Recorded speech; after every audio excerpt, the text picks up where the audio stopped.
Welcome back, artists. I'm Waiya Paints, and today I'm dipping my toes back into the DC universe with a bit of a twist. Now, have you ever seen those statues from Sideshow Collectibles and thought, I bet I could paint that? Well, here's your chance, as the artists over at 3DXFiles made a fan tribute version of the Hawkgirl statue and became today's sponsor. Outside of a few distinct changes, this is a very faithful interpretation of the feathered one. Now, truth be told, I was a little intimidated painting this, knowing that there's a top-tier, professionally painted version to be compared to. So long as I, and you, keep in mind the fundamentals, and exercise good brush control, I'm sure we'll both end up with great results that we'd be proud to put on our shelves. So, why don't you meet me over by the painting table?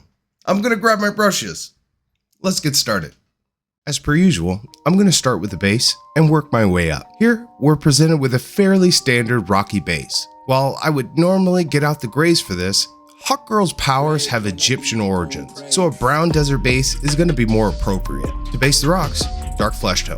A makeup brush will come in handy here to get the color into the deeper cracks and valleys, with the added bonus of being able to mop up the excess paint to redistribute it. Just be mindful to spread this out as thin as you can, even if you end up not getting 100% coverage. If needed, let it dry completely and add a second coat until you get at least good coverage everywhere. Then I grabbed some sepia ink. While the base is plenty dark as it is, using an ink here will even out the tones and ensure all recesses get even darker. It had the second effect of giving all the browns a more chocolatey richness. The focus here needs to be squarely on making the depths of each crack well inked.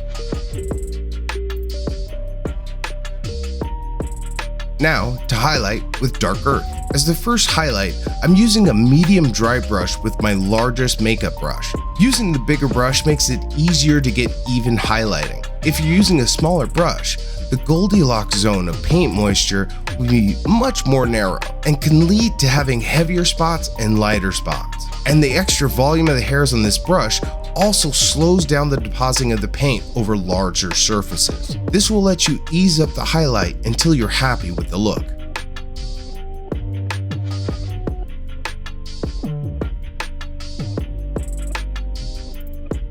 Desert yellow will be the final highlight. Since I'm using the same brush, I'm going to need a lighter application, so I'm going to be leaning on my texture palette to knock off even more paint before I touch the model. And even then, I use strokes that only tickled the edges. Too much pressure here will undo the work of the previous 3 steps. A good thing to keep in mind as you approach the finishing line in painting is you don't want to sprint to get there. You want to slowly stroll right up to the line and just edge your toes over.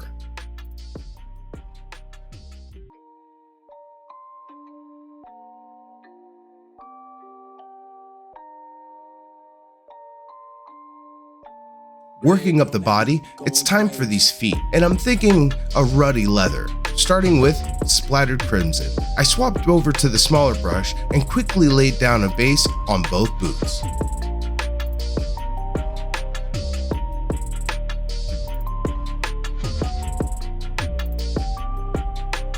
Then as a slight highlight, terracotta red.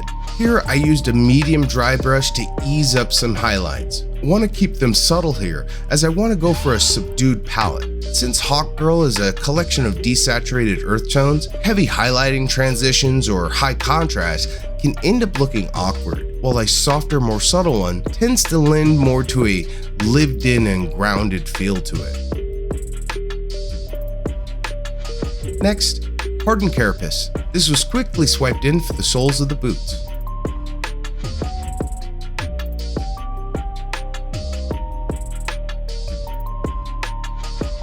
Now, to switch things up, I jumped up to the wings. Looking for reference, Hawkgirl's wings can range from a brown to a light cream or gray. Since this base was so dark, I opted for light gray wings, so it'll help her pop even with all the muted tones I intend to use. To start, ash gray. With all the deep details that needed to get based, a judicial amount of scrubbing and brush abuse is going to be needed to get an even base. This was necessary and important so that I can make sure that none of the black primer was visible through it. This ended up taking about 3 passes on each side to get the coverage I needed before I could move on.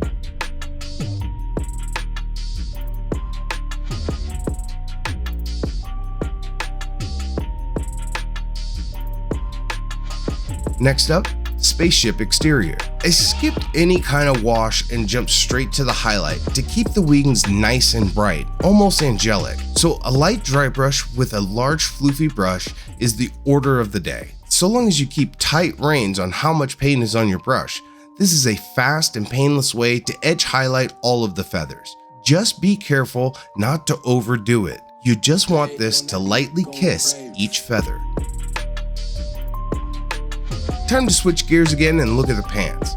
Thankfully, these are pretty straightforward as she wears dark green leather pants, which is pretty easy enough, starting with a base of black green. Not much to say here, just keep it thin, keep it smooth, and don't be afraid to put a second coat on to get even color.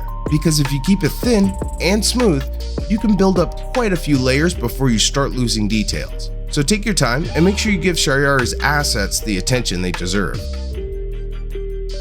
On to highlighting with gunship green. Again, like the boots, I want to keep this highlight here nice and subtle to give it a more hearty and lived-in feel. But this means for areas that want more highlighting, like her backside, you'll need to spend a few more minutes to ease them up a little bit higher in opacity. This is mostly a judgment call, but I would caution and tell you to hit the brakes early. Otherwise, you'll have to answer questions why it looks like there's a spotlight on it. Next, I grabbed hardened carapace to base the belt around her waist. This is pretty easy, as you don't really have to paint around anything. Just take your time and paint by numbers here. Easy peasy.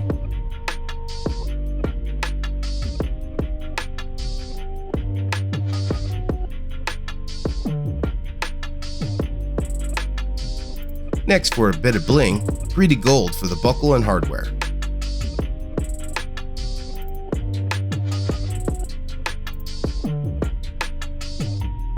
Now, the sculptor made these pouches separate, which is a nice touch. It made printing and hollowing the legs a lot easier. More sculptors should do this. After mounting them on some clips, I based them in hardened carapace.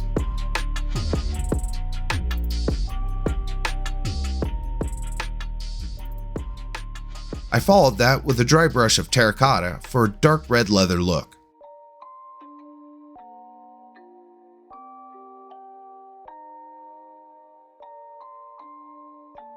Rage on that beat, going crazy.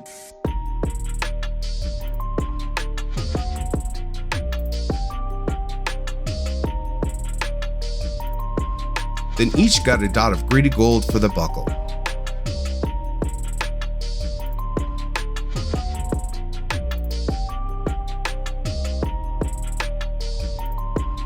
Then I handled her gauntlets in the same way. Hardened carapace base,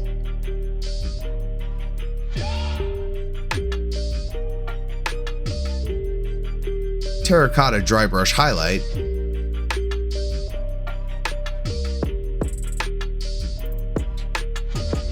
a slight detour to add an accent brown leather strap, then greedy gold for the hardware.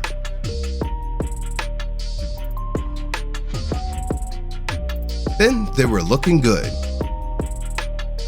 For this mace, I want a dark silver uru metal with a pop of color, so I grabbed gunmetal and dry brushed up the metal surface. I wanted to maintain a good amount of the black primer as a shadow tone, so I used a bit of a drier brush to make sure I really had to work to build up the shine. This gives me a bit of insurance from overdoing it. For her hair, I went with terracotta as a base for two reasons. First, I want to limit the total color count. Keeping the palette smaller here helps give the whole piece more cohesiveness. But also, as a warrior, I don't think she would spend too much time in the salon to get highlights. She would be busting skulls. So after it dried, I gave it an all-over light tone wash and left it at that.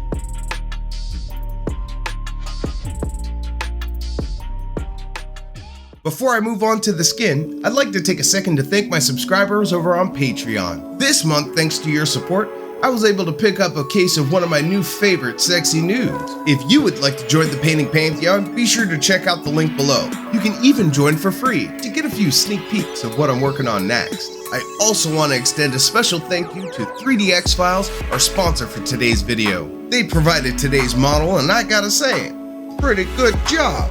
It's pretty good. If you would like to get your hands on this STL, be sure to check out their link in the description below. For now, let's get back to work. I started by basing all the skin in terracotta. This is just a better alternative to painting over black. It's not 100% necessary, but I find that it helps me. Plus, I like to think the bloody undercoat helps give the warmer final look. For the flesh tones, Barbarian and Centaur. Keeping in mind that I want to limit the contrast range here, I started by basing up with Barbarian to a flat finish. I'll be using the Centaur later as a highlight, but for now, I'm just looking for a base coat. This is when I noticed a layer line on her face. No worries, it's under her chin guard and not really visible from the normal viewing angles, so I left it. If it was worse, I would have reprinted it. But one thing you gotta accept in 3D printing, most things will come with errors. Some of them, you gotta live with.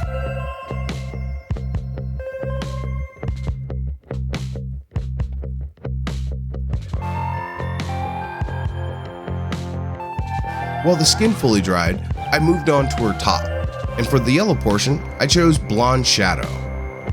This is a nice mustard yellow with a dusty military feel, and it seemed perfect to pair with their green and dark earth tones. I elected to use this on her helmet as well. While this is a heavy brown yellow, it's still a yellow, so coverage issues over black should be expected. Keep it thin, keep it even, and by coat 3 or 4, it was looking solid. Then I used the black-green from earlier to match her top with her pants. Just taking extra care here to get clean lines.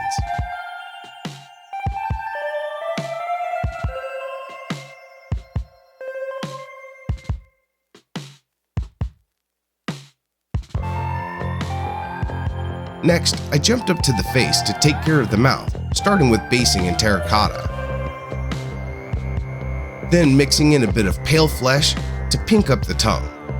This doesn't take much more than a few dabs and a swipe or two. You want to keep those earlier darker reds as shadow.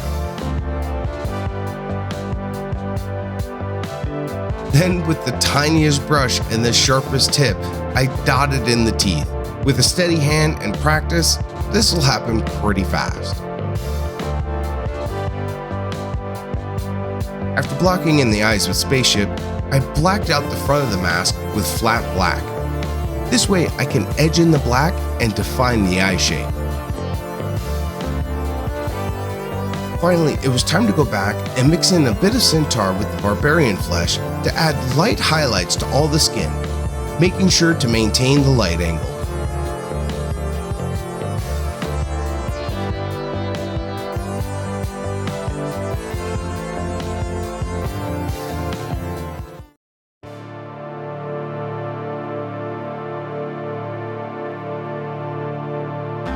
As a final bit of detail, I grabbed gold to paint the details around the spikes of the mace. I think this just makes it look a bit more ancient. With that, the painting was over. I glued her up and called her done. And wow, she looks great! The earthy desaturated tones really do work well for her character. Everything has sort of a genuine depth and realness to it. But what do you all think? Is it close to the Sideshow original? It looks pretty close to me. Well, if you want to get your hands on this STL and give it a try for yourself, be sure to head over to 3DXFiles and find this and many other projects waiting to come to life. I'm starting to work on a friendly Instagram artist paint-off with fellow color wizard KGB Artistry, so keep an eye out for that one. Also, if you like this video, be sure to like and subscribe and tell me so in the comments. I do my best to answer every single one. Until we meet again, thank you for watching, stay creative, and always enjoy the process.